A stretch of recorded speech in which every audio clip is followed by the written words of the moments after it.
When I was 17 years of age, there was nothing more I wanted to do than to go to college. The idea of moving out of home, living independently, being in a big city, part of a large institution appealed to me greatly. I wanted to make friends, join clubs and societies, play sport, have a good social life. There was also the matter of studying something that I thought I would enjoy very much. College mostly lived up to my expectations, but it also presented challenges. I had to learn to get organised, live independently, manage my finances, and there was that matter of passing my exams. Statistics show that having a third-level education gives people an advantage. But while a lot of the information becomes outdated after a few years, I believe it's the skills and the experience of participating in college that gives people this advantage. The world has changed in the past 10 years. Information has never been easier to obtain. The key aspect of the information age is the sharing and developing of knowledge and skills. Big business and leading thinkers constantly remind us that the world of education must change. It's no longer good enough to sit in lecture halls, listen and take notes. The latest educational tool claiming to revolutionize the world of education is called a MOOC. A MOOC is a massive, open, online course.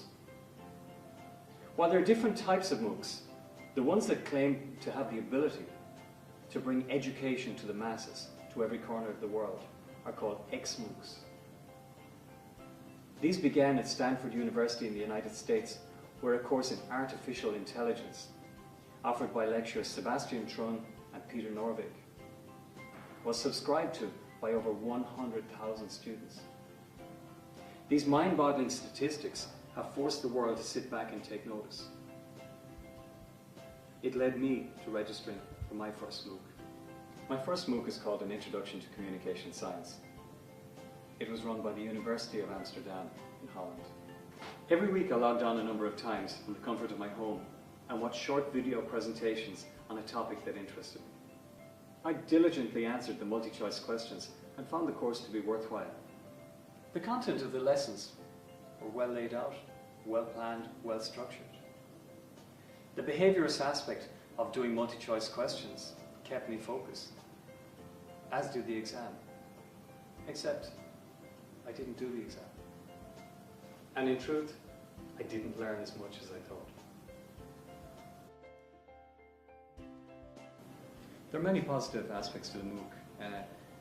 I wouldn't classify it as the same as going to college. It hasn't been the same experience in that way, but I had a great teacher.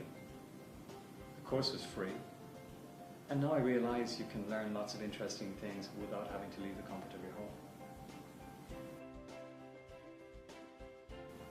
Like all good things, there are certain disadvantages, and my own experience of the MOOC was I learned some great information, but I didn't get a chance to analyse it, to critically think about it, to share it with other people. And I found the whole idea of discussion forums to be a bit off-putting. I mean, sending an email about some question I have and then waiting 2 or 3 days to get a reply isn't really a good way for me to learn by connecting with others. I believe that MOOCs have a part to play in the future of education. I mean, any system that allows you to gain access to the world's leading thinkers, to the best teachers in many topics, and you can get to listen to lectures and play them over and over again, it can really help you understand. But I don't think it can replace a university. A MOOC can provide a certain experience of education, but doesn't necessarily correlate with the kind of things you learn at college, like group work, teamwork, making presentations, having to do difficult assignments and struggle to improve yourself and transform you as a person. So MOOCs have a part to play, but the danger is that they may try to take over college education entirely, simply based on the fact that they're cheaper to run. My MOOC experience has made me a little bit more well-read, but at the end of the day it's not a life-changing experience. Just like all those self-help books that promise to change your life, but don't.